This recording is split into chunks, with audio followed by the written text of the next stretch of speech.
e aconteceu, e aí acho que vale também, né, desta vez, acho que você falou Gerson e Arrascaeta. Sobre a obra de arte do Arrascaeta, acho que não precisa nem falar, né? A gente viu o gol, a maneira como ele abre o placar de um jogo que estava difícil, apesar do Flamengo ter criado muitas chances, então é o cara que encontra o novo ali. E o fato dos dois estarem em campo também permitia que Bruno Henrique e Luiz Araújo, por exemplo, estivessem no banco. Claro, o Bruno Henrique mais porque o Juninho começou como titular. Sim.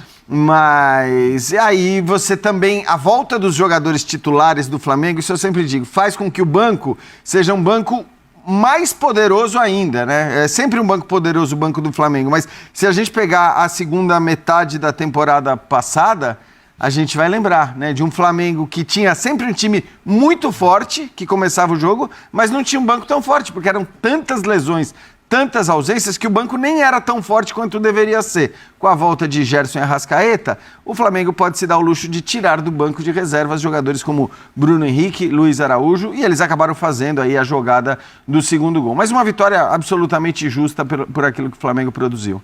Pois é, o Mário Marra, quando você pensa nesse meio-campo do Flamengo, você olha Eric Pulgar, De La Cruz, Arrascaeta e Gerson, esse é o meio-campo ideal do Flamengo e é assim que veremos nos principais jogos do Flamengo nessa temporada? Tem sido no início, mas eu tenho mesmo, primeiramente, boa noite, Marcelo, boa noite. Jean, Vitor, Gustavo Zupac e também os fãs de esporte. Tem sido assim, mas eu não consigo achar que é uma cadeira cativa, não. Eu acho que eu entendo o De La Cruz como, atualmente, um jogador que precisa provar mais. Vejo o Pulgar como um jogador acima da média, o Gerson fazendo diversas funções e fazendo bem diversas funções. O Arrascaeta é um jogador que não precisa ficar aqui falando muito, né? E o gol, concordo com o Jean, o gol é incrível, né? De qualidade, um jogador que tem tanto recurso que ele pode pensar algo que os outros não tiveram a menor capacidade de imaginar e ele fazia aquilo parecer muito simples. E nesse caso, só ressaltar, né, Marra, roubando a bola. Sim, esse é o ponto especial. É um absurdo fazendo também, algo né? que não é muito comum. Talvez é até mais surpreendente do que a genialidade do gol, da maneira que ele fez o gol. Não, isso é mais surpreendente. Mas então, Marcelo, eu não sei se esse vai ser o meio-campo da temporada. E aí vai uma dúvida em relação ao De La Cruz. Porque com o Gerson você pode contar em qualquer situação. De um tempo para cá, o Alan tem sido mais utilizado. Inclusive foi utilizado no jogo da Libertadores. Hoje é o Gerson como segundo, 2 de velocidade pelo lado, de acordo com o jogo. Tempo. Se você buscar o Gerson para fazer um segundo do lado do Pulgar, ele faz bem. Olha, em algumas situações ele faz como primeiro também. E ele já foi um jogador que foi, com o Sampaoli, ele foi utilizado até como ponta. E ele sempre entregou bem, ele rende muito bem.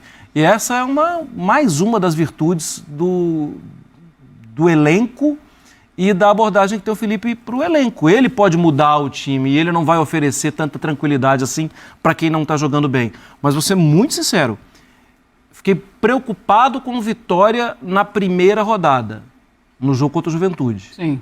E o Vitória de hoje... Bem melhor, né? Bem melhor. Time do Sport pede para abrir investigação. Estão sendo roubados. Mas o que aconteceu hoje aqui na Ilha do Retiro é algo que deixa o futebol, né, dentro das 4 linhas de lado, né? É algo que a gente precisa, mais do que analisar, a gente precisa investigar de uma forma muito ampla. Nós não podemos nos restringir a um simples equívoco, né, de arbitragem. Eu consigo compreender que o juiz, dentro das 4 linhas, olhando aquele lance ali em tempo real, ele possa... Não está saindo, não? Ele possa se equivocar. Mas eu não consigo entender como, numa partida em que há árbitro de vídeo, a gente não tenha sequer a revisão do lance, que foi muito claro. Eu não vou aqui debater com vocês se foi pênalti ou não. Não foi pênalti.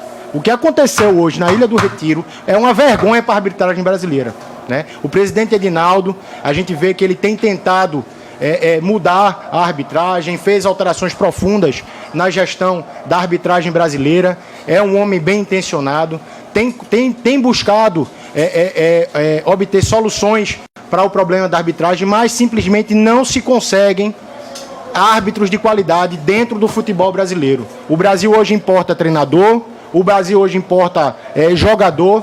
Está na hora do Brasil começar a importar árbitro também. Porque a arbitragem que está hoje no Brasil não está no nível do produto Campeonato Brasileiro de Futebol. Nós temos uma das principais ligas do mundo. Uma das principais ligas do mundo. Uma das mais competitivas. Está aqui um professor europeu, outro que deu entrevista a vocês há pouco, também vindo de Portugal. Grandes treinadores, grandes profissionais que estão aqui dedicando tempo, trabalho, empenho, suas carreiras para serem maculadas, para serem prejudicadas por esse tipo de trabalho. Hoje, nós temos mais um capítulo negro na história do futebol brasileiro sendo escrito. Foi escrito hoje aqui na Ilha do Retiro, na frente de todos vocês. E a gente não pode aqui abdicar de se indignar com esse tipo de situação. A gente não pode aqui abdicar de omitir, de achar que é trivial. Ah, desculpa, foi mais um erro que aconteceu. O Sport está na segunda rodada do Campeonato Brasileiro, 3 pênaltis marcados contra ele, 2 que não foram. Não existiram 2 penalidades que foram marcadas contra o Sport. O primeiro jogo lá do São Paulo e esse jogo agora aqui contra o Palmeiras. Por que isso?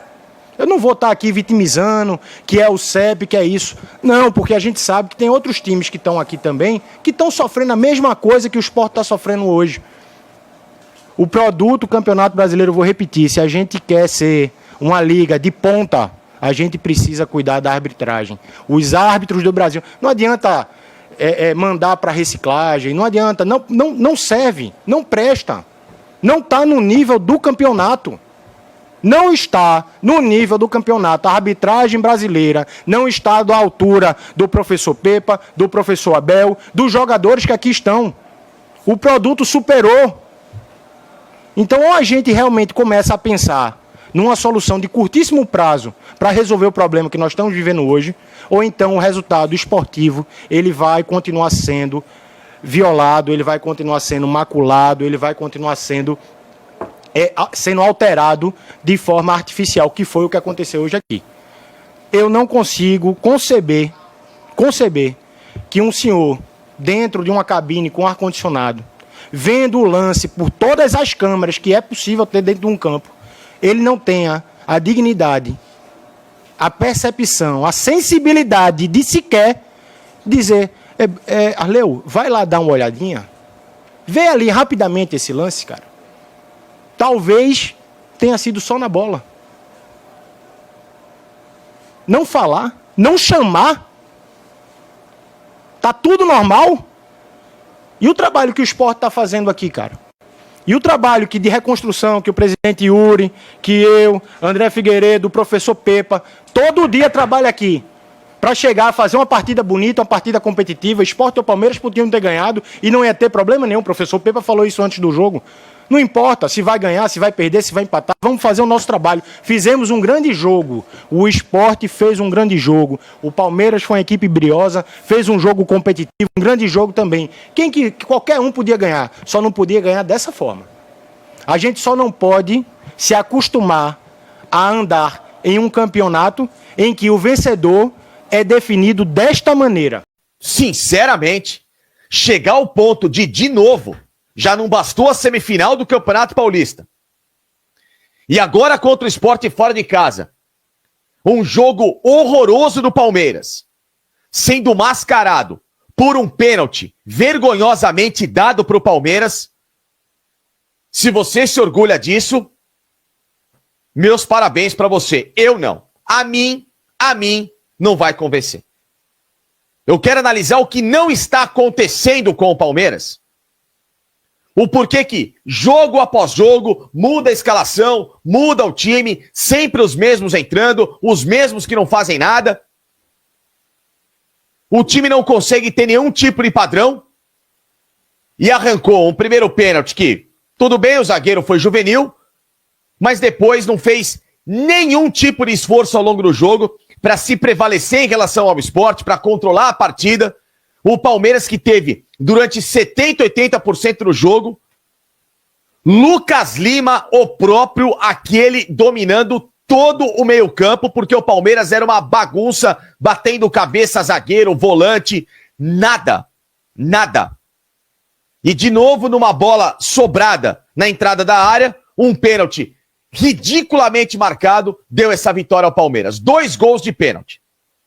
Porque de construção mesmo, De um Palmeiras que você olhou no jogo e falou, caramba, jogamos bem, pô, finalmente, o time acordou, ligaram na temporada, esquece. E para vocês que ficam aí em várias mídias, passam um paninho pra cá, pra lá, meu amigo, é o seguinte, não quer enxergar a realidade, o problema é seu. E tem muitos aí que nem acompanham o dia a dia do Palmeiras que querem dar palpite. O pior é isso. E palpite cego ainda. Palpite que não consegue enxergar o B e o Abá. Porque tem o B, Abá. Ele não consegue enxergar nem o B e nem o Abá. Pra você ter noção do que está acontecendo hoje. Então, infelizmente, não é uma vitória que a gente poderia entrar aqui, como eu tô louco pra entrar aqui. Em algum momento da temporada eu espero entrar aqui e falar, ganhamos jogando muita bola. Como em algumas oportunidades do ano passado eu consegui fazer, como em 2023 da mesma forma, e como em 22, 21, era toda hora que a gente falava, o Palmeiras ganhou jogando muita bola. Eu estou assustado com a falta de padrão e com a falta de compromisso em campo de uma equipe que, dentro daquilo que investiu de 440 milhões de reais, é simplesmente paupérrima de assistir. É irritante ver o Palmeiras jogar. Ah, ganhou 3 pontos importantes. Ok. Não se enganem, porque esses 3 pontos que foram somados dessa forma, quando você precisar